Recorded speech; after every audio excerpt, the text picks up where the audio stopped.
All right. Well, looks like it's time to get this party started. Thank you so much to all the people who are joining us near and far. And one of the first things we're going to do today is a land acknowledgement, which is a little bit complicated because we have people joining us from actually all over the planet. So we saw the hi from East Dover, very exciting. So as we celebrate the work of regional craftspeople, artists, and poets, let us pause to remember that the region of Atlantic Canada, where the majority of us live, work, and create, are lands that, by law, are the unceded territories of the Wabanaki peoples, predominantly the lands of the Mi'kmaq, Wolastoqey, and Passamaquoddy First Nations. Many friends joining us from across Turtle Island, and many are from beyond. May we all work to untie the binds of violence and that are part of colonial imperialism. May we live with respect on the land and live in peace and friendship with all of its people. So I'm Gillian Dykeman, your curator, and I'm just going to hand things over to Allison Murphy, the executive director of Craft New Brunswick. Thank you, Gillian. So hi, everybody. I'm Allison Murphy. I'm the executive director of Craft NB, as Gillian said, and it's so great to be here this evening. Thank you for joining us for Craft NB's first ever virtual opening for a virtual exhibition. We'll give you a link to the full exhibition at the end of this evening. I'm sure you just can't wait to check it out. You'll get to experience all the poetry and craft associated with this exhibit, see the wonderful Fundy National Park component, as well as check out the online store where you'll find the pieces that are for sale and brand new broadsides. The development of this project started in 2019 when Craft NB's project manager, Fatima Pagadawala, casually met Sue Sinclair in Odell Park. They connected over all things creative, and the spark for a collaborative project between craftspeople and poets began. Shortly after that initial meeting, we gathered a small group of people to start planning and brainstorming and figuring out how this could work. The initial plan for the exhibition was to not only tour around New Brunswick with the work and with the poets and the poetry and make it a big exhibition in the way we'd always known it to be up until 2019, but we were also hoping to get it to Newfoundland and the national conference they were planning, and also possibly take it further, maybe onto Europe if we could find the funds. Then COVID arrived and all those plans had to be paused. In 2021, we were very lucky that funding became available through the Canada Council for the Arts and the province of New Brunswick, and a new vision for this exhibition was born. We're thankful to these funding bodies for supporting this project and recognizing the significance and importance of this project. We're very happy to finally, after all these years, launch the Digital Atlantic Vernacular exhibition that includes work from more than from 30 craftspeople and 29 poets from across North America. A beautiful poem written by the then Poet Laureate of Fredericton, Jenna Lynn Albert, was circulated for the call to artists. So this is how the whole project kind of began. To provide inspiration for craftspeople as they started creating work based on the theme of Atlantic Vernacular. Once the work was selected by the curator, Gillian, the poets were on board. The craft people and the poets were paired together, and in most cases, they met virtually or in person to discuss the craft and the theme and kind of how the poets were going to respond to the work. These pairings and the resulting ties and blurred lines between craft and poetry are at the heart of the Atlantic Vernacular exhibition. So on to the thank yous.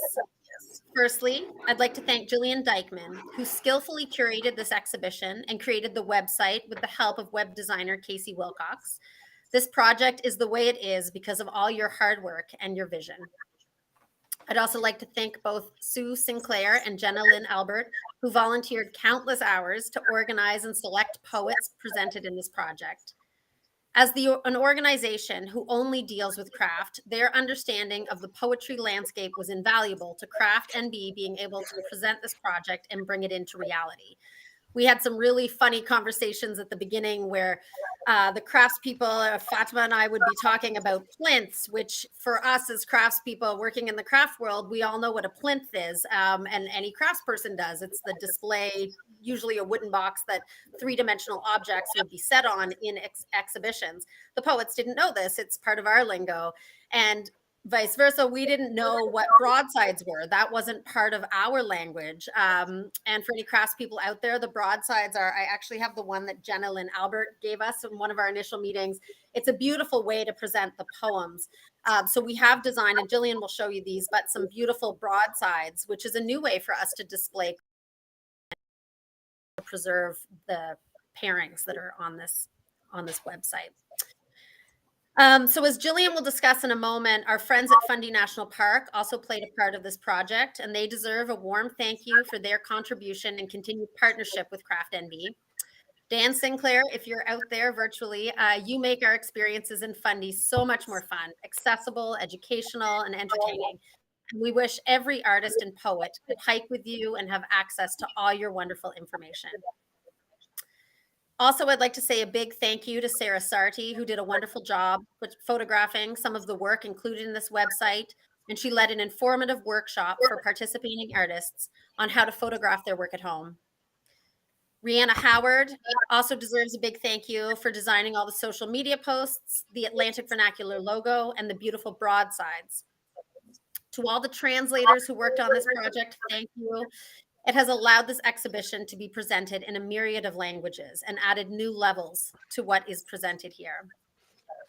And one of my most heartfelt thank yous has to go to the staff at Craft NB. I know I always get to be the one up here being the face of the organization and presenting it as if somehow I did it all myself, but I absolutely did not. Emily Ryu started with us in the fall of 2021. And you've done an amazing job handling the social media promotion, spreading the word about the exhibition and the launch tonight. So thank you for that. Anne Stillwell LeBlanc manages our Shop Craft NB platform. And for this project, she created listings and an online shop space for the broadsides and the craft pieces that are for sale to make them available for purchase. And Gillian will show you this in a moment. Anne and Emily also did an amazing job of documenting our excursion to Fundy National Park and through photography and video. And then there's Fatima Pagadwala. Thank you for bringing this initial seed and the idea forward, for writing killer grants and finding the funding to pay all the artists and the poets and the professional fees, which we're super happy to be able to do, and expertly managing this project and all its million details that came and went from a million directions. It's been a massive effort to coordinate, especially virtually for the first time. And I know you've shouldered the brunt of this weight. The birthing of this project is all you're doing, and you should be very proud of the work you've done to make this project a success. And last but not least, to all the artists and poets who have contributed to this exhibition, all 59 of you, each and every one of you have made this what it is. Through a time in history that has been so isolating, this project is a beautiful coming together of creatives and creativity from across North America to celebrate and contemplate Atlantic Vernacular. Thank you for being a part of this exciting and impactful project, and thank you for being here tonight. Now over to Gillian. Thank you very much, Allison. And of course, a big thank you to you.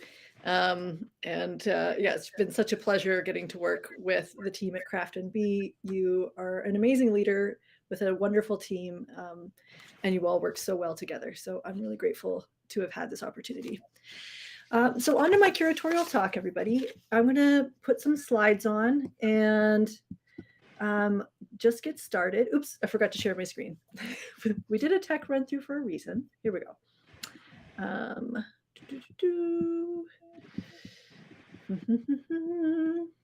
Here we are. So as far as I know, that's working really well. I am sure I did the same thing that I did earlier. So someone can come on and yell in my ear if it's not working, but I think it is. Anyway, on to the curatorial talk. I'm going to start with the poem that helped launch this project. So this is Jenna Lynn Albert's poem that she wrote for the project and that we circulated in our call for artists. Jenna Lynn Albert was the poet laureate for Fredericton at the time that she wrote this. And so this would have been from, I believe, 2019. And just to give you an idea of the longevity of this project, when we started, I was pregnant, and now I have a 2-year-old. So things have evolved as they've needed to. This is Quote Est. 1. We don't need much in the way of orienting ourselves. We can find the Stella Maris most nights, and that's enough. The men in my family worked the same fleet of tugboats toute ma vie, each vessel named for a tree, juniper, hemlock, spruce. We got strong roots, but roamed nonetheless, home nowheres and everywheres at once. 2. We measure time in shifts and seasons. When Dad was working, my sister and I wore his moosehead t-shirts as nighties, grew accustomed as my mom had to his coming and going. She swears it's the secret to a happy marriage. Loin des yeux, près du cœur. Shed night marked his homecoming, the garage smelling of wood smoke, cheap lager, and brine. The harbor's broom lingering on our father and his crew. 3. We know what we don't know. If floodwater will spoil the fiddleheads again this spring, contaminating the wild ferns and the Woolastook River. If the abortion clinic will stay above water. The climate, political, environmental, unsteady. If the car will make it through another greasy winter, rust blooming over its fenders, flaked paint like the lichen on the maples in the dooryard. Qu'est-ce que tu veux que je dise? 4. We got stories of Papa, less mobile of age, taking the lawn tractor down to the fishing hole and getting it good and stuck.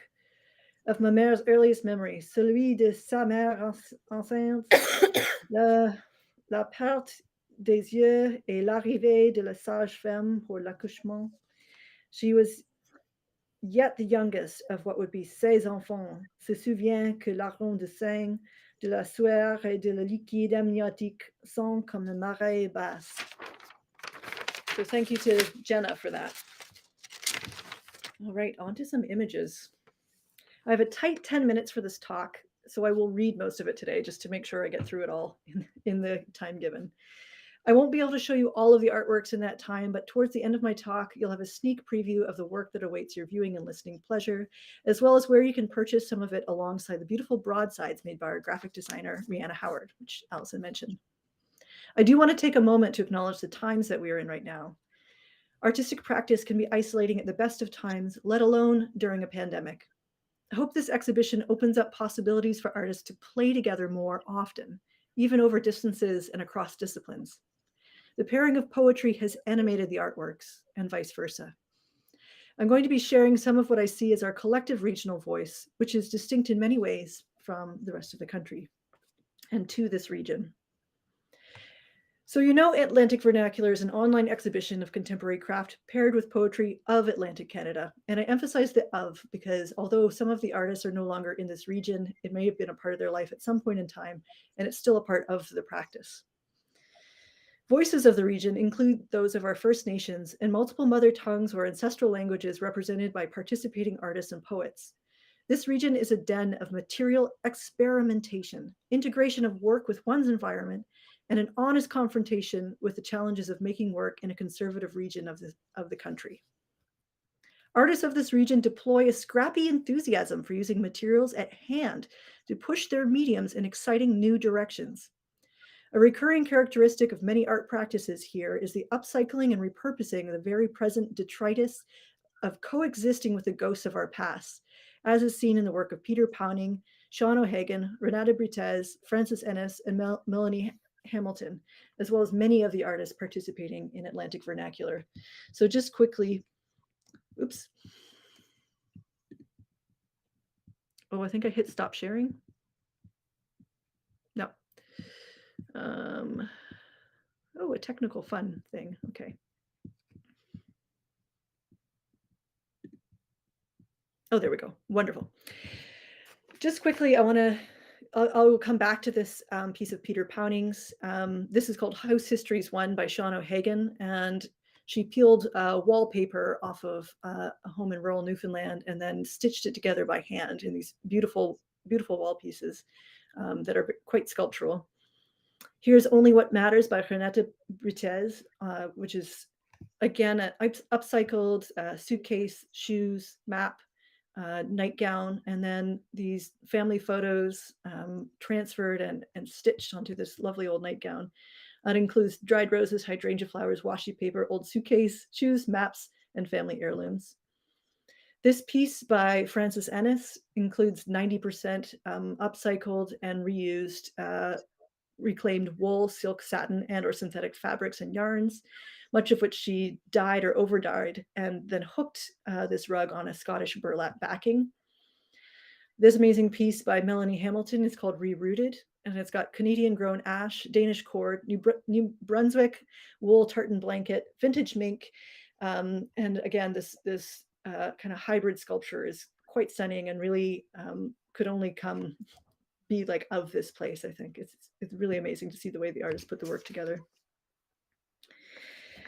Pounding, for instance, in this piece, Peter Pounding, recuperates the antique dishware that's so ubiquitous in the kitchen cupboards of Maritimers and Atlantic Canadians and assembles it into new configurations, often combining plates of slightly different patterns that nonetheless match due to shared provenance in English china factories and thus tracing their colonial lineage. This work by Tishan Wright is called Bench Drum, and it further traces colonial legacy and material practice. These drums are enigmatic objects. They're both dissenting the oppressive circumstances of slavery in Jamaica and meanwhile celebrating the resilience of African spirituality. It's made of Canadian wood, and this is a time-traveling object, asserting and reminding those of us in the present about the story of Maroon culture in Nova Scotia. And I just wanted to read a little excerpt of what Tishan Wright had written about it. He says, a contemporary maroon bench made of Canadian wood.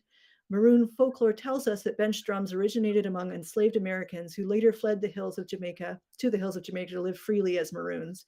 While enslaved, these Africans were forbidden from practicing their spirituality, and so the shape of the drums was meant to conceal their purpose as spiritual instruments. From there, I want to look at this wonderful pouch by Oakley Wyatt Gray called Me I Moteg, We Are Still Here. It also reminds us of the violence of colonial imperialism through its beadwork. This beautiful traditional pouch that they made features this gorgeous and troubling black beadwork that's sort of dripping over the pouch, and the pouch is perhaps sinking into it. And this black beadwork is meant to represent the ink of the Indian Act, which continues to disenfranchise and oppress First Nations in this country. And again, it's just such a stunning and beautiful work, and so important, I feel. Keep an eye on Oakley, please. Artists here are also exuberant and playful while also engaging in serious practice. Their work often emulates, interpolates, or mimics our surroundings, wild, rural, and urban. Alana Baird, Darren Emino, Matthew Cripps, Alison Green, Trish Hirshhorn, and Josie Clark, all in their work that's part of this exhibition, call in forms. The work itself calls it in the sense of that appear to be organisms from our forests and our waterways. So I'm just going to look at those pieces quickly. This is Bronze Sea Urchin, series number 23 by Alana Baird. And I just love this documentation of this constructed work, back on the beach from sort of whence it came. Here's a piece by Darren Emino, who's got this sort of, I don't know if it's proprietary, but this amazing technique of being able to emulate lichen on his ceramic forms. And again, they're quite playful. This looks like a creature that could be living at the bottom of the ocean or somewhere deep in the forest. Similarly, Matthew Cripps' works look like trees or things that were trees. And so in this work, he used Miramichi red clay, Sussex porcelain with granite applied to the clay, and finished with granite and wood ash natural glaze. So kind of speaking to the forest and listening back in his processes. And then this is by artist Alison Green, who typically works in textile. And this is no different. This is actually printed onto silk habutai, and then they've done free motion stitch. It's called a warm lichen that make their home on cold rock. And again, it's sort of giving the forest or the wilderness its own kind of character. It's quite playful, but also got a lot of depth and beauty. This is Untouched by Trish Hirshhorn. It's chiffon, silk, merino wool, leaves, pine needles, wire. And please make sure you look at that on the exhibition page, because you will see documentation of it in the forest, which is quite stunning. And this is Reservoir Pipe by Josie Clark, which is mixed media. It's got rust and tree bark on linen. Of this work, Josie Clark said, the materials are salvaged from decommissioned rail sites, derelict marine vessels, and neglected warehouses. These spaces hold broken promises, but also potential. Industries promise prosperity, but what follows their decline? Poet Thandiwe McCarthy, who was paired with Josie Clark, saw an apocalyptic orientation in Clark's use of industrial detritus and responds in their poem, our disposable clothes are gas-powered cities.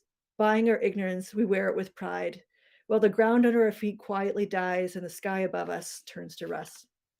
So we're going to move quickly from apocalypse into, utopia or optimism at the very least. This work, Reclaim Ellis Maktakwek by Megan Musso, is assertive and gorgeous and beautiful and foretells perhaps, and maybe is a harbinger of decolonial aesthetics and politics. Megan Musso's piece here asserts language as integral to identity and helps us imagine a decolonial aesthetics, as I mentioned. I just see it, it's so vibrant and so assertive, and it reminds us to honor traditional place names. Place names. So a wonderful and positive change I've seen at the very least since moving to Fredericton in 2017 is that people here now call the river the Woollistook rather than by its settler name. And I think this asserting the traditional place names as the actual names of places is a really important gesture and is a part of, land back and is a part of understanding how to coexist in these lands where some of us are settlers and some of us, and many are Indigenous and have certainly never left. Okay, so that brings us to the end of my curatorial talk. I just want to highlight quickly on our website, you'll find a section on the exhibition website once we release the URL. There's a button for the Fundy project. And I just took a screenshot of some of what you'll find there, but I did want to share a little bit more of it, but we're running a little late on time. So I'm going to jump around and we're going to stop the screen sharing for just a moment. And I'm going to show you some more stuff from my desktop. So I'll just do that. Okay. So if you're real sneaky, you will be able to ascertain what the URL is, but please everyone just stay with us for Michelle's talk, and there'll be plenty of time to look at this. This exhibition is a year long. We're very delighted to be paying royalties to the artists throughout the year for the privilege of showing their work. And after a year, you'll still be able to see it, but it'll be archived. Okay, so I'm just going to share my entire screen just to make sure you can definitely see it. And we'll get out of the eternity there. Okay, so this is the Atlantic Vernacular website.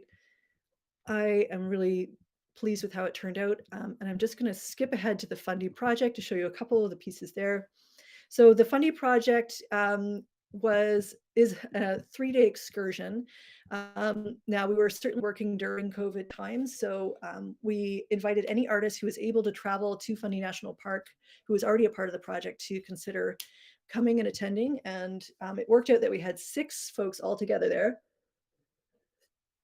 including Ali Murphy, Ralph Simpson, Jacqueline Burke, Sonia Malaborsa, as well as Renata Bertez and Kayla Geitzler. And so the 6 artists split into pairs, with Ali and Ralph creating these beautiful works with Ali's kind of cyanotyping. I don't quite remember the name of her process, but it's really fantastic. So we've got fish on fish on fish, and then woven scales into these baskets that Ralph made. And then Jacqueline Burke and Sonia Malaborza once again paired up, just as they had in the main project. A lot of the artists who participated in this excursion were really moved by the opportunity that they had to help release salmon as part of a salmon rehabilitation project at the park. And lastly, we had Renata Bertez and Kayla Geitzler working together again, and they made this wonderful video. I'm not sure how well it's going to show over streaming, but you can enjoy this textile with a film projected onto it, accompanied by Kayla's voice.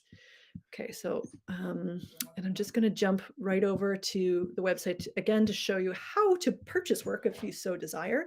So if you're on the website and you want to have a closer look at any of the artworks, you just have to click on them and it will take you to the page that features the artwork as well as the poem paired with it. We didn't have the poems auto-playing because nobody likes that, but you will just have to push this little orange button and the poem will start playing for you. And it is such a lovely experience to sit with the artwork and listen to the poems. If you decide that the artwork is something you would like to purchase, you can just hit artwork information and hit shop, and it will take you straight to the page for that specific artwork. So these are fantastic works. I think this is a really historic exhibition and really important for the region, especially for contemporary craft and poetry. So it would be a good time to consider adding to your collection or starting a collection. The other thing I want to draw your attention to comes at a much lower price point, but they're also very beautiful and come with photos of the artwork as well as the poems. And these are the broadsides. So broadsides are a convention in poetry for circulating poems. It used to be a convention for circulating news, but you can find all of the broadsides on the shop. If you go to Atlantic Vernacular, they're organized alphabetically. Or if you click on this tag that says broadside, you can bring all of them up. So I'd really encourage you to do that. Mother's Day is coming up. They're $15 including shipping, and they're on pages that are 8.5 by 11, so very easy to frame. And yeah, a great way to start collecting your artwork. Okay, so I'm going to stop sharing now, and I'm going to introduce Michelle Sylliboy, who is our guest of honor this evening. Michelle is an incredible artist and poet, and we're so fortunate to have her as part of this project. She responded to Oakley Wyatt Gray's pouch, so there's an incredible hieroglyphic poem that you'll be able to go and look at, and I think we'll get to see it in her talk as well. So just bear with me as I do my best with pronunciations. Michelle was gracious enough to help me.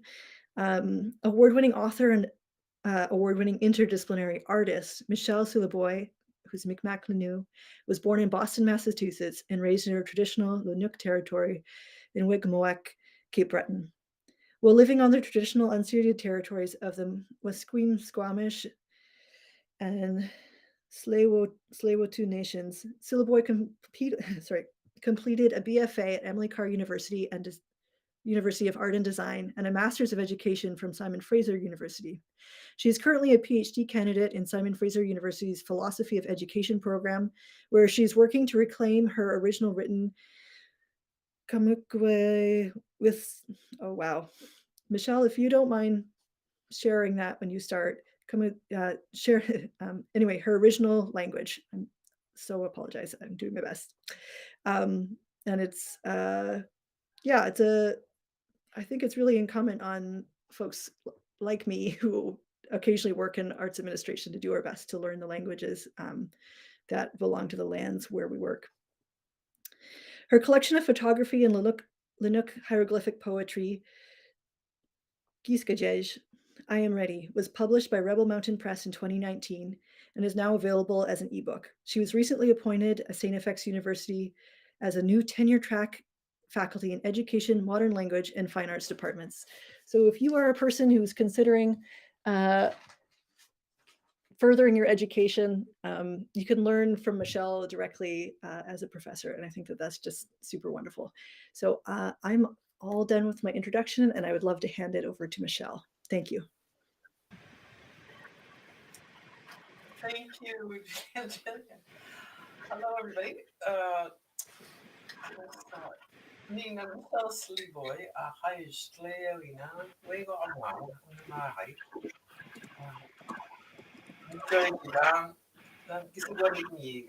Ranchi Ben Sylliboy, or David and Marie Sylliboy.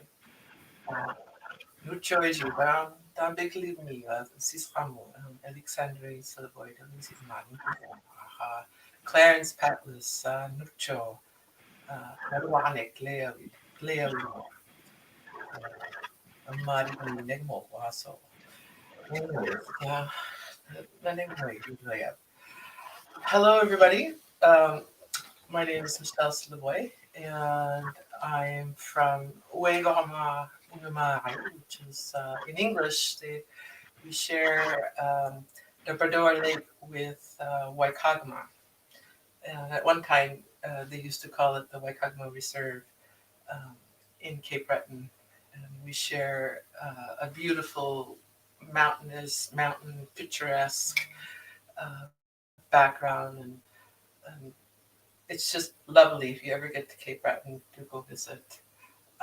My parents that brought me into this world, my mom's name was Alexandrine Sylliboy, and my biological dad was Clarence Patlas from Nadawanik, Ile Grand, New Brunswick. I have many siblings there currently, and my aunt and my cousins and everyone there. And but I grew up in Waigama. The late Grand Chief Ben Sylliboy and his wife Marie raised me, and so I was very fortunate to grow up in a community that at the time, nobody spoke English. You can go to the store and you'll hear the language. You can go visiting everywhere. You'll hear the language, and so I grew up in the most fortunate times, and I raised that because I work in the language, and I chose to work uh, regarding the written language, which my elders call Gomhajuwi Gasigo. And so I'm going to start my talk. I'm going to share my screen. And let's see if my team can let me know you're seeing what I'm seeing.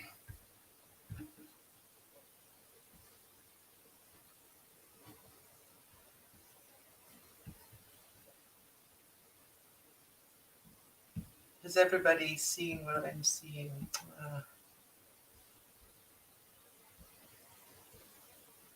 Hold on. Stop sharing.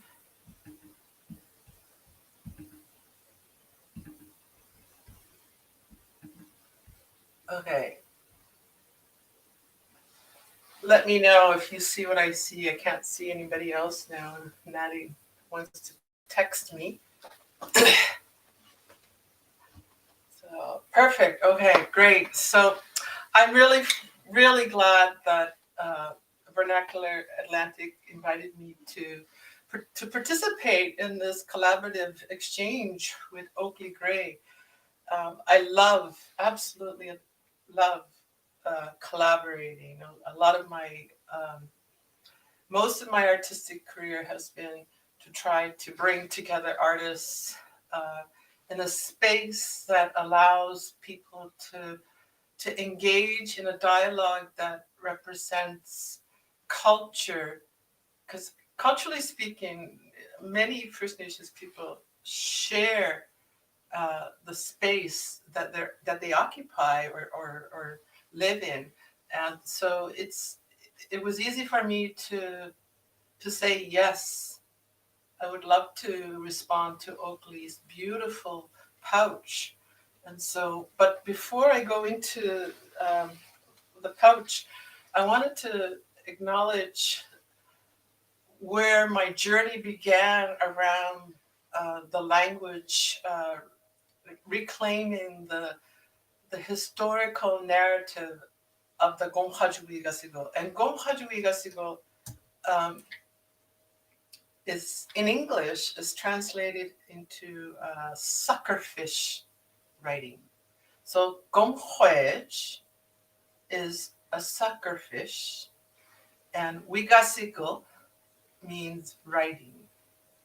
And so if you go back in time, I'm going to go back before when the settlers showed up and the priests were trying to um, convert my ancestors to Catholicism. But before that, I want to talk about when my own journey began when I started to think about this idea of working with the language. And back in 1988, when I was in my early 20s, I was talking to my friend from Elsipogtog, Bernadette Simon, and her family, her siblings, and I we were all in Toronto back in the in the late 80s, and we were missing our home territories. Bern grew up in Elsipogtog, New Brunswick, and I grew up in Unimai. And so one night we were talking about the language and the written language, and she came across this article, and somebody had compared our language to the Egyptian language, and there was a nice, written. We just all she had was a piece of paper, and I was very intrigued. And I remember as a child, we used to have a scroll on a wall, and it was just these symbols. But as I got older, I realized it was the Lord's Prayer.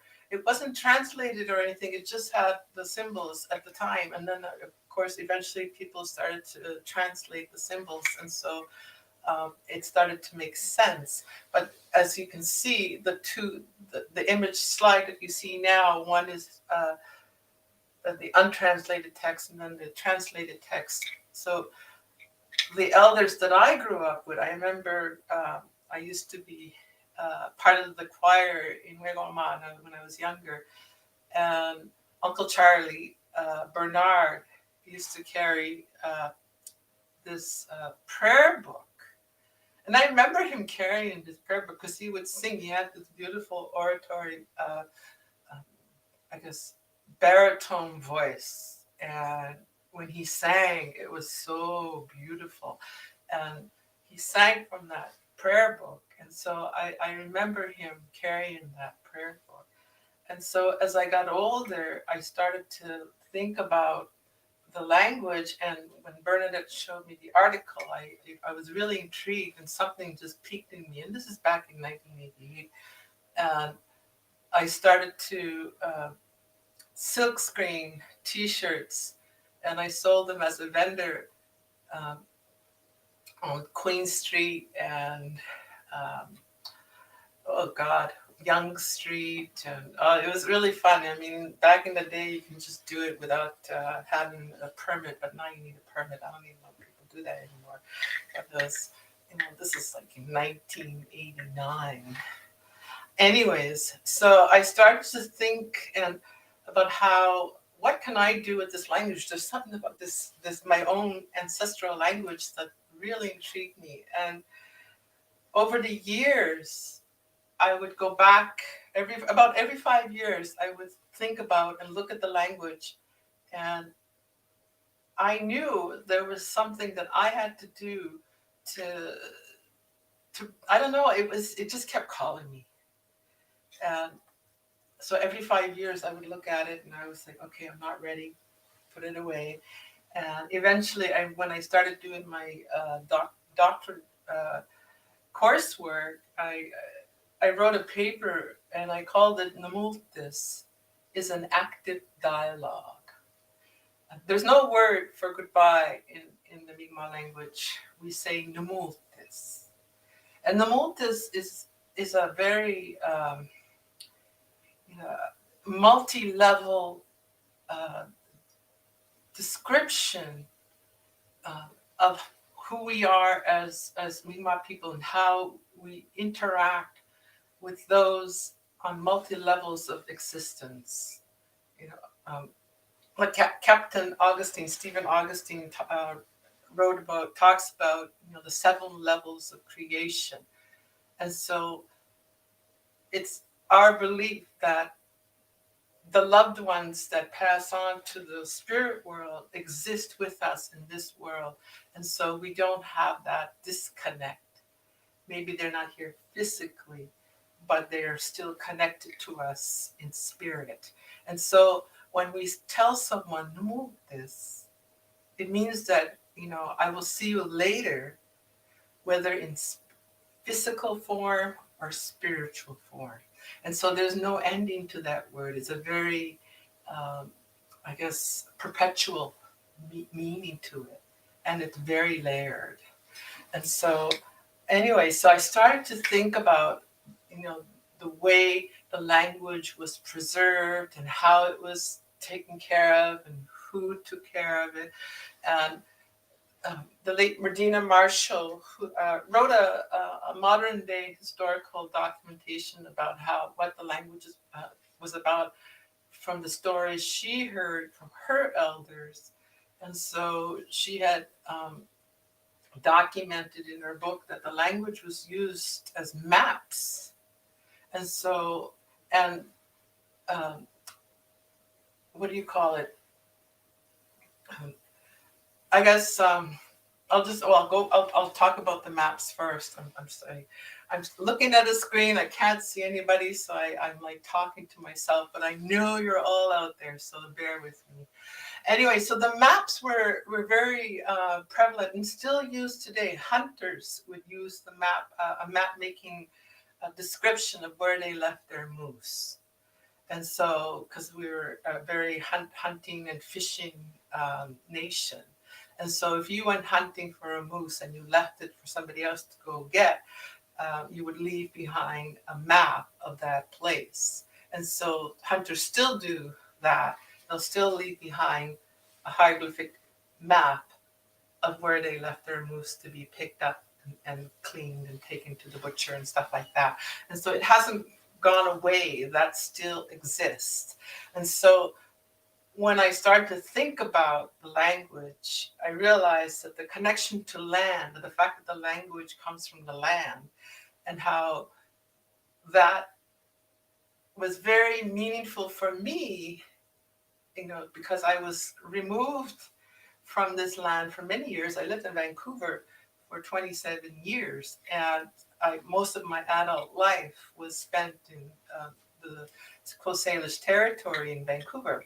And so I was very fortunate to be surrounded by artists and poets and musicians. And I was just, eating up this knowledge of how to use art in a way that is meaningful and poetry that matters to the soul, and how we connect poetry to sound, to music, to land, and to culture. And all of these things, I never forgot how to interconnect them and intertwine them in a way that is meaningful and, that I guess goes beyond the intergenerational dialogue of what art represents and what poetry means to us. Because poetry can take you to the present, it could take you to the future, and it can take you to the past. And what I love about writing the Gonghadwigasu poetry is that it takes me to the present, past, and future. And so when I came home, I started to look at ways that the language was used. And I realized, this is my own interpretation. Everybody has their own interpretation. That's the thing about the Mi'kmaq language and culture. It's a verb tense speaking group. So everything is described in a way that you see. And so when you hear someone tell you, well, this is how you say such and such, and somebody else is standing there, they'll have their way of saying such and such. And they're both correct, which means the language is very complicated, because you can have one word that will have about, sometimes 70 to 100 different ways of describing that situation. And then you have the dialects, you have the way people, so Gillian, don't feel bad for not being able to enunciate, because it can be quite difficult to try and translate the Mi'kmaq language. And so when I started to do my research around the Gonghadwigasu, my whole dissertation was about trying to navigate artistically what the language means to me and how I see it and how I interpret it and how I'd like to promote it. I'm not a linguist, so I don't consider myself an expert in any way. But what I wanted to do with my PhD was to engage and bring the language to a place that, so that if I'm planting the seed to the next generation, uh, they will continue on the work. And so I started to look at the language in many ways. And when I first started the field work, I realized that the first thing I had to do was listen, observe, and think about what this language has done for me over the years and how I use that Namulta's philosophy of how it engages with me as a poet, as an artist, as a visual artist, as a photographer, and as a Onu woman. And so what I started to, people would ask me, every time when I first came home, have you gone to Bedford? Have you gone to Kejimkujik, where what the settlers call petroglyphs?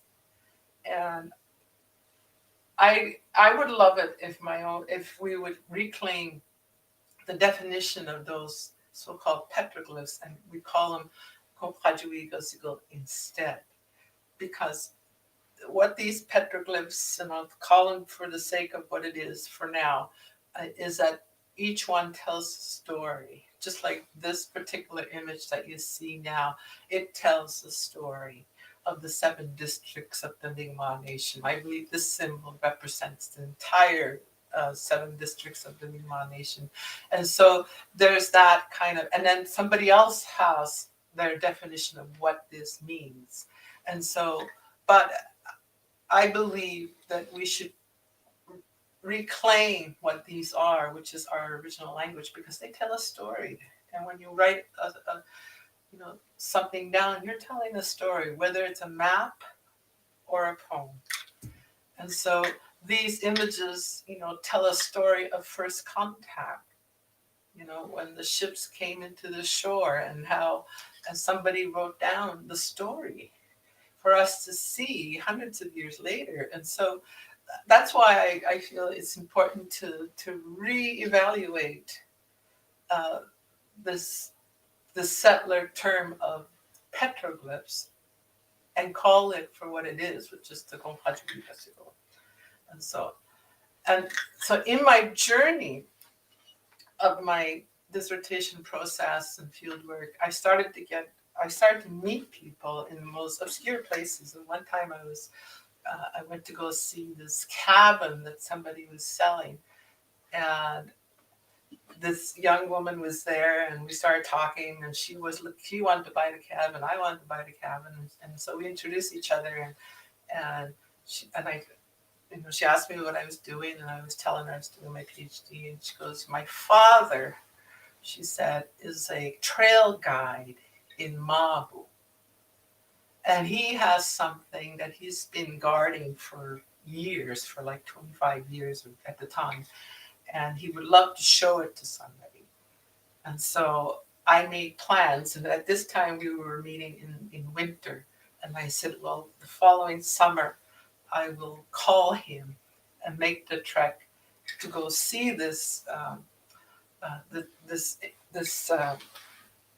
unique object that he was caretaking. And so I went, and I won't forget this because I was turning 50 the next day. So it was the day before my 50th birthday. And I arrived at the destination he told us to meet. And I got out of the car, and I thought we were going down to the beach. And I said, so where are we going? He goes, oh, we're going up there.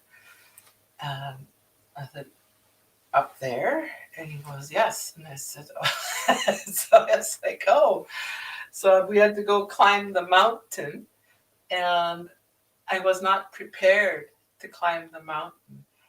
but I was very grateful and so happy that it was gooseberry season. So the gooseberries were already ready to be picked, and they were all along the trail. And I had water, so I went up the mountain eating gooseberries, and I felt like a bear. I'm a bear from the bear clan. Anyways, so I get to the top, and he shows me this, and it's a map. Lo and behold, it's a map. I was like, oh my God, it's a map. And I brought it, I took a picture. I didn't, we left it up there, and it's the first time I've seen a map, and I don't know if anybody else in my nation has ever seen a map. And so you can see on the bottom that the ridges represent the mountains from a distance, and I guess whoever was leaving, it looks like they left the moose in that direction, and so that was kind of interesting. But there's a section at the top that's missing. But anyway, so this is a very important document, treasure, that I was so happy to see, because I finally got to see my first map. And then as I started to do my field work, I started to think about, what can I do to make this project, and I keep saying meaningful, but it's like when you're doing your PhD and you're trying to document a story of your journey, never underestimate how that journey is going to be. And one time my brother called me, and he works for the province, and so he said, Michelle, I spotted a beached whale in Whale Cove, Cape Breton. And I said, oh, and it needs to be, it has work to do. My brother is gifted, so he goes, the whale has work to do. And I said, okay. So we went down to Whale Cove, we picked it up, we gutted the whale, and it's a lot of work to gut a whale. It's a pilot whale. And it was, at the time, it was winter, almost late. Spring was around the corner, but we gutted it, and we got like 3 ribs. And then I said, I'll come back and rescue the rest. And so he goes, okay, off he goes. And then I came back, the whale was gone. So either the ocean took it away or somebody else took the rest of the whale. So I walked along these boulders, and lo and behold, there was the 4th rib. Now, in all the years that I've gone walking on beaches all over Cape Breton, I've never seen a whalebone just literally waiting for me. And so I was so excited. And I knew that the 4th, my biological mother had 4 children, and I'm the 4th child. And so to find the 4th rib, for me, on a spiritual level, meant that it was meant to be. And so in this process, and when you're doing an art project, your process is very important, and how you document your process, and how you go from A to Z, and in between what happens. And so when I found the 4th rib, I felt like, okay, this is a very important project. And so I spent the winter, I put it away for the winter, and I just let it, I didn't touch it, because I knew that I needed to pay respect to the whale, because it was alive in spirit, and I didn't want to dishonor the ancestor. And so I let it I just parked it away, and I put it away for now. And then I found a studio in Inverness, and I started to sand the rib, and I spent about three seasons just cleaning and sanding and prepping the well and talking to the well and trying to figure out what kind of story am I going to tell and how am I going to acknowledge this whale's spirit. And then one day on the news, an orca whale was spotted in Victoria carrying her dead calf for 17 days. And that orca really resonated with me and really just touched me right here.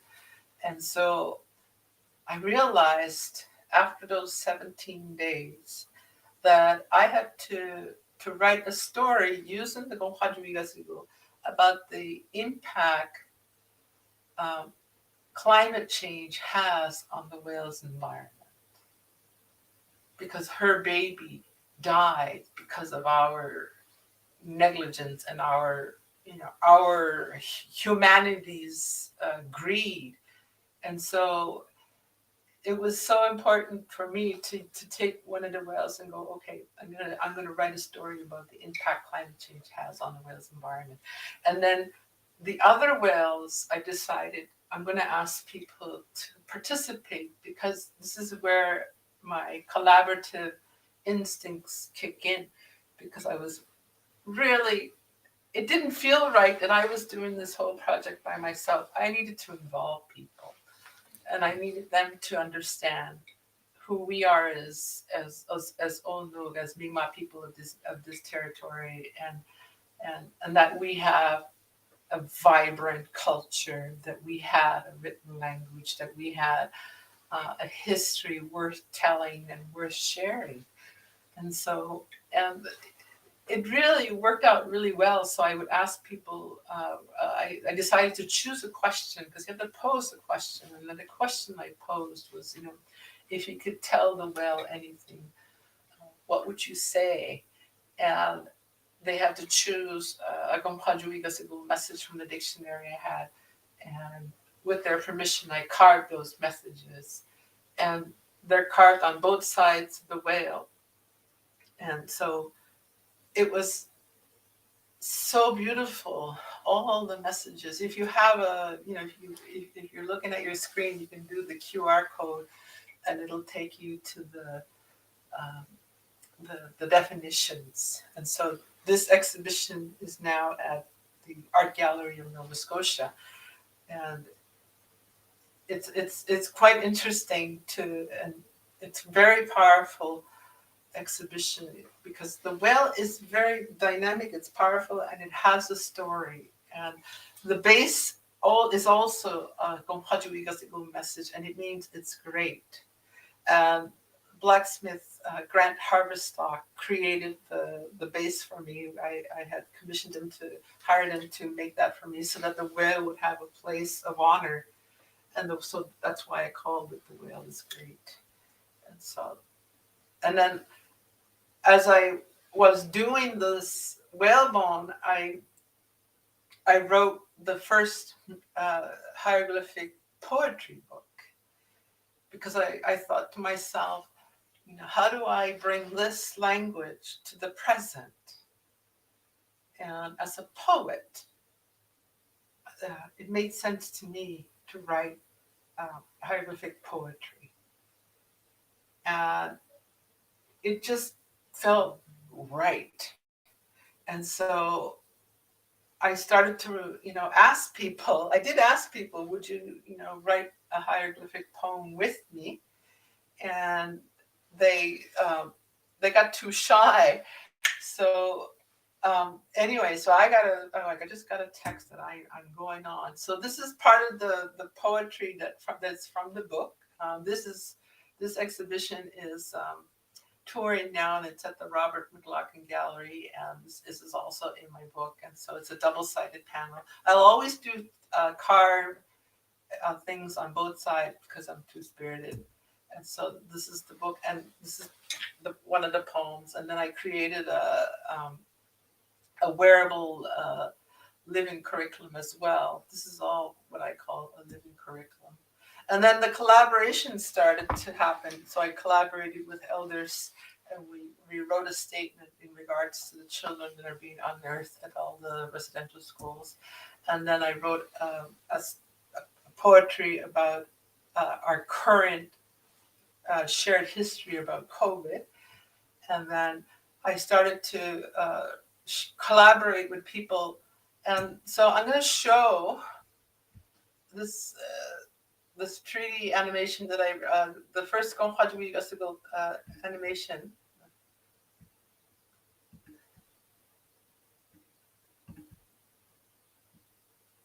Way ya, hey ya, hey yo, way ya, hey yo, hey ya, hey yo, way ya, hey ya, hey yo, hey ya, hey yo, hey ya, hey yo, ya, hey yo, ya, hey yo, ya, ya, hey yo. Way ya, hey ya, hey yo, way ya, hey yo, hey ya, hey yo, way ya, hey ya, hey yo, way ya, hey yo, hey ya. Nega mo, nagisidu di nala. Tan wedan dek subti. Wala bedem, skadu mesu. Nagidid me. Kas namo waskoa. They all made this from whom you got your humanity as nourishment. But it's easy to see we honor highly or we don't discuss at all.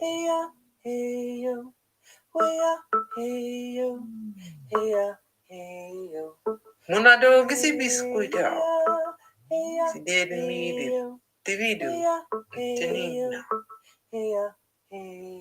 Bubok nagoy delik. Wangara wido. Oy. Walalio.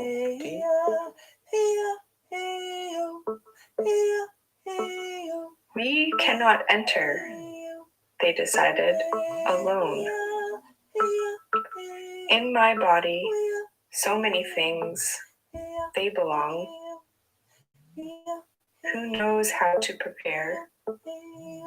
I will repeat my thanks not in vain.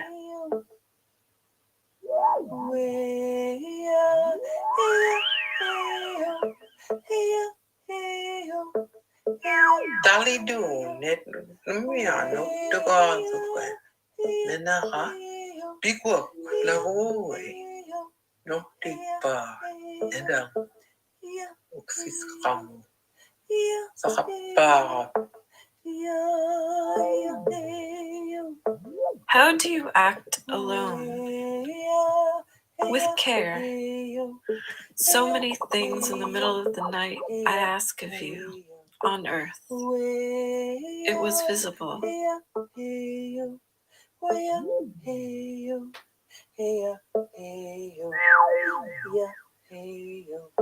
Tinina scugino Kisidasio Ulang Sisra Kasakaud Lois to Disney Tadabua Kisidimi no Kikis young Kadir Mukadis Esibo Madame Camplamo Kajito Uldatis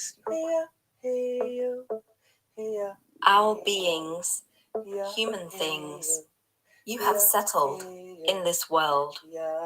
They called out in one voice, the time is here, we realize. They will take great care.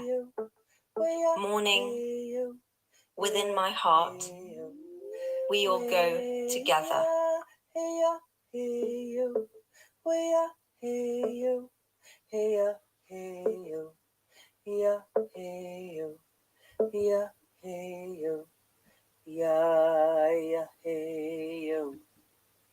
So that was a very interesting collaboration, and because that conversation that I had with my colleagues created a very interesting dynamic around how settlers think about treaty and how we think about treaty, and the way we compromise and how we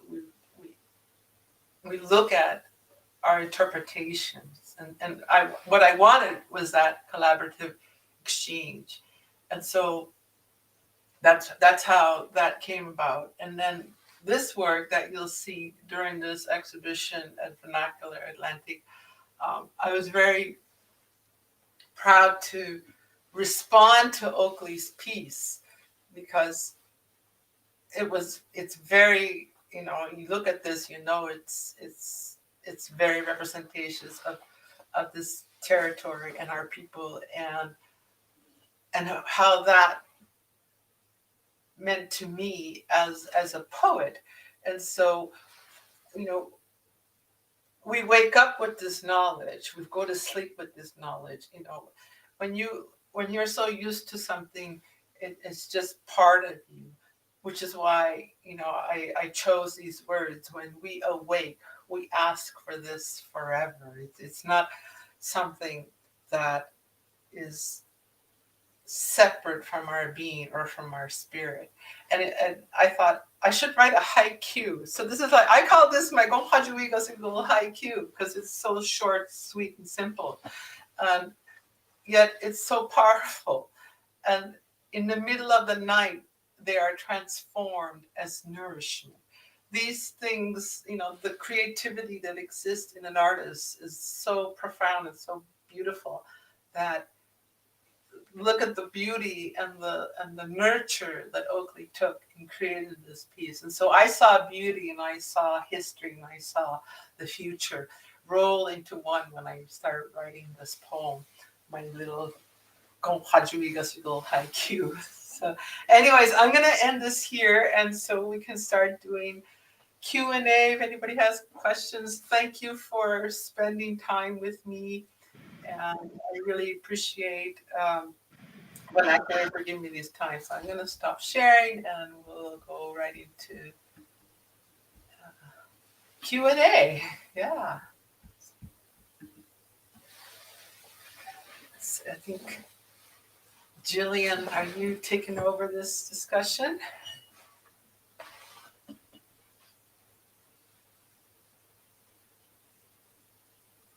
My toddler is having a full-on meltdown, so my brain is a little bit cement-like when that happens. But Michelle, that was such a lovely talk, and your research is so fantastic. And I was really into this, like, language is a map, and the written language being a map. And yeah, you said language comes from the land, and you talked about your field work, and so I'm trying to form a question around that, other than, and not just like fangirling and be like, this is great. But I really, really enjoyed it. Uh-oh. That's okay. No, you're in good company. Let them be kids. Okay. Okay, good. And I appreciate that you shared sort of your journey of like coming to the language as well, and missing home and missing the land. And yeah, that it was like this integral link for you, and part of maybe feeling more integrated. Or you tell me, was it part of feeling more integrated in your own culture or in your own land, or was it just sort of an expression of something you were already feeling? But I didn't know how to convey it until it kept coming back. When something keeps coming back over and over and over, and it's like, okay, the creator wants me, the ancestors really want me to work with this and do something with it. And so, and it took me a while to figure out exactly what, because it's, not being a linguist, I had to put that aside. Okay, you're a poet, you're a visual artist. Use those mediums to put that story out there and share it. And so, yeah. Yeah, that yeah, it was fascinating, and it's obviously, I mean, there's so much reclaiming work to do. Like the name of Oakley's piece is "We Are Still Here," right? And that's one of the most like I think it's going away now in contemporary culture, but it was one of the most insidious things about being brought up in this region as a settler was like not knowing the rich indigenous history that we were, you know, cohabitating in. And yet, like, one of the ways I think about it is the psychic layers on the landscape, right? That there's like layers of history, testimony, geography, but also like you know, memory, and they're all co-present with us. They're not here. Um, and so, yeah, I think like the work that you do in your process and your practice is this reclaiming and recognizing those layers that are they're already there. And I think that that's the big thing. It's sort of asserting what is already yours. Like it's not like you're taking it back. It just is already there and already yours. And yeah, I think that that to me is part of what's so exciting about that work. Thank you. Is there questions that we should be looking at, or are we? Oh, let's see. There's a question from Susan Murphy. You make me think about the way there is no divide between the past and present. Do you feel that is more of a reflection of your culture than the European culture? Well, I mean, settlers write history, right? So, and I don't know. I mean, I think it's different modalities, different ways of doing things. Um, there's no wrong way, and there's no certain way, but there's also there's a way of looking at things that are how things are interconnected, and so I can't speak from a settler point of view. I can only Yeah. speak from, as an artist who looks at things on multiple levels of existence, and so yeah, so I suppose so. Okay, It's just I'm so sorry I have to go. There's the meltdown is still happening, but thank you so much, Michelle. Such a yeah, the pleasure. And I just feel like you're just such the perfect person to have to kick off this project because it is about collaboration, it is about communication, it is about sharing, it is about talking about the voice that's here. So thank you. You're welcome. Thank you. Thanks for having me. Good luck, Gillian.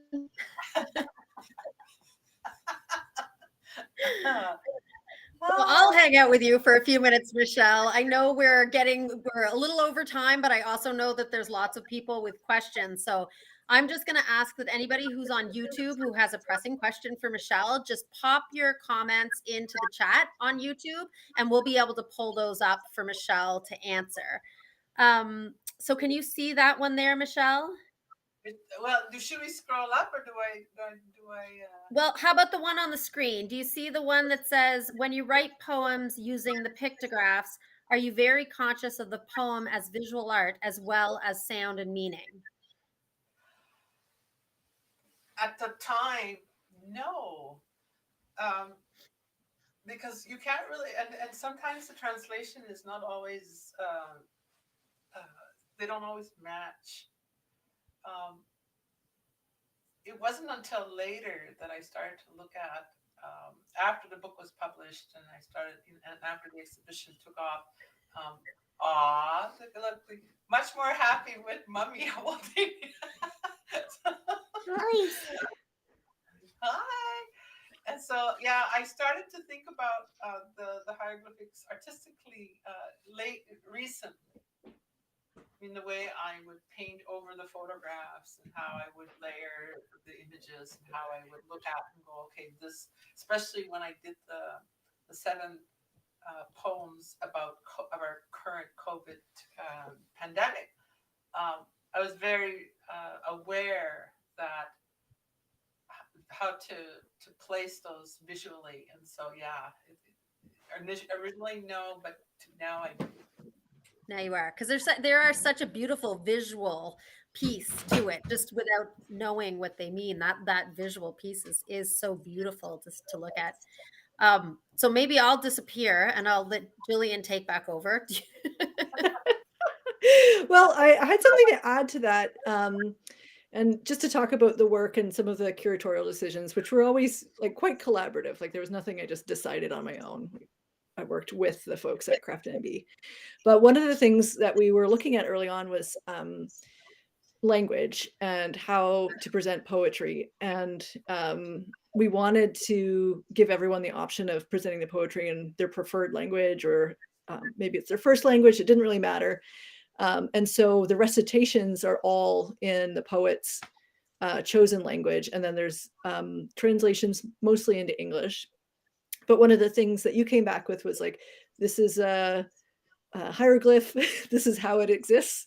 And then, so we don't actually have like a written like language, English language version of it. What we have, yes, what we have instead is like you reciting it. Oh dear, in Mi'kmaq and also in English. So people are able to hear it, which I think is great. And I think that there's also one of the things we wanted to do with this project is work away from, you know, centering English language as like the language of the region, and to invite in a multiplicity of voices, like quite literally.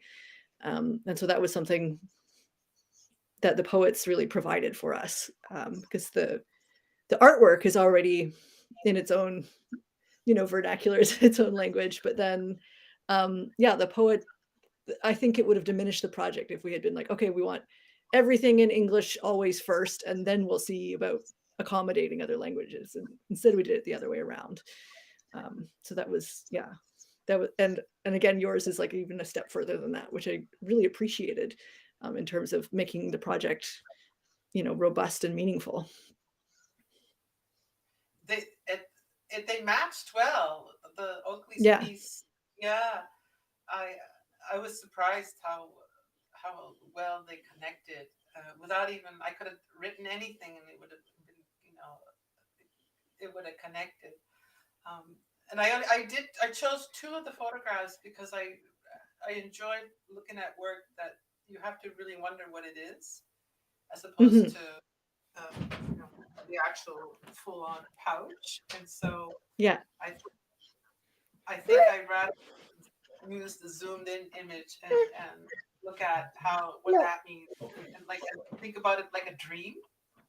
What happens when you dream, and what happens when you're in this world, and how, you know, regardless if you're, you know, when you're a Mi'kmaq Onu, you know, you go to bed as one, you wake up as one. And so it's something that is connected on many levels. And I thought, I write something that speaks to those levels, regardless of the time period, you know. And so I thought, okay, that's how I'm going to approach this particular response. And so I was pretty excited to do that. And was it okay? So what's the question?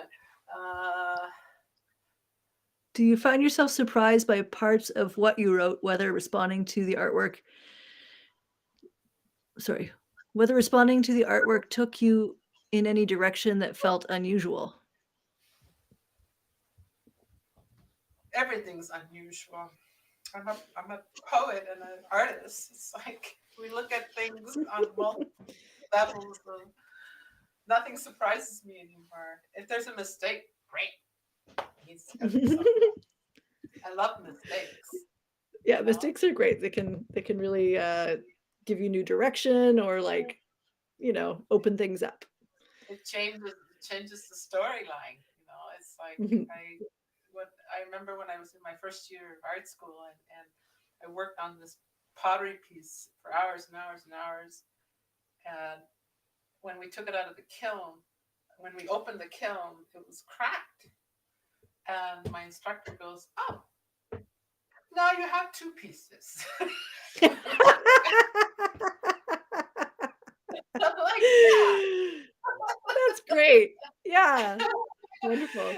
Yeah, I never forgot that. That was a very teachable moment about not taking to the heart that, you know, it changes.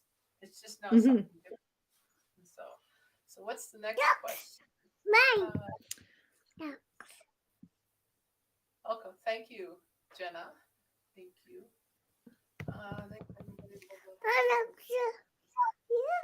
Okay, just a bunch of thank yous mostly in the comments. I'm Yeah. curious about how this research of yours is entering your teaching. Well, it hasn't yet, because I have been trying to. It did briefly, because I've been trying to figure out ways to, how do you teach something that has never been taught Mhm. in the classroom, and so it's been an experiment of trying to understand this avenue of what it is, what a living curriculum is, and how this particular language has crossed over into this generation of people, and are they interested in, and as a professor or as a scholar, how do you integrate that into the curriculum?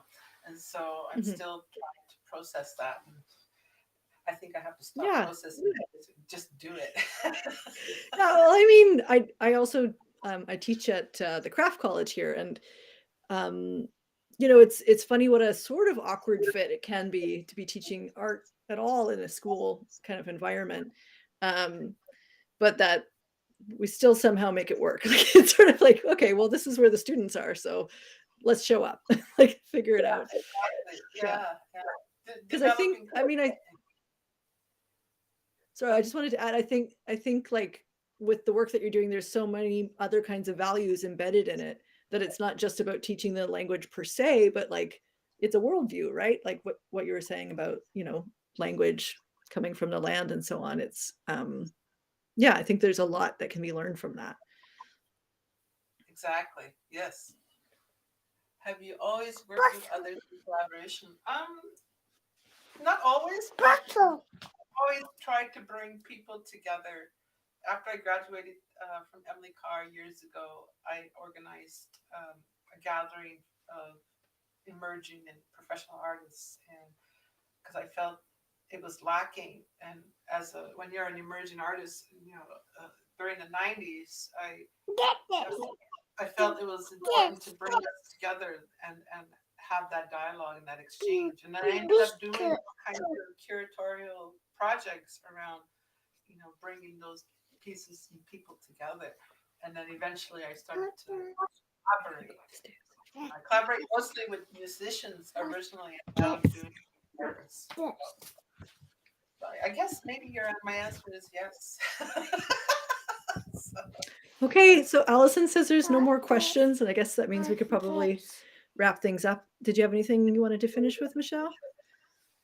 no, I just want to thank everybody out there in Wi-Fi world, wherever you are. Thank you for Yeah, there's hanging still with us. 43 with us, so that's fantastic. And this will be available for replays as well, which I know a number of people are planning to do that. So yeah, thank you so much to our tech support, Nandi and Allison, and thank you so much, Michelle. It's totally a pleasure having you. And again, your work and your talk was such a great fit for, I guess, like some of the thesis of the exhibition, the desires I had in putting it together. So thank you. This is Henry. You. Oh. Hi. Okay. Henry, can you say bye-bye? Hi, Bye. Can you say bye?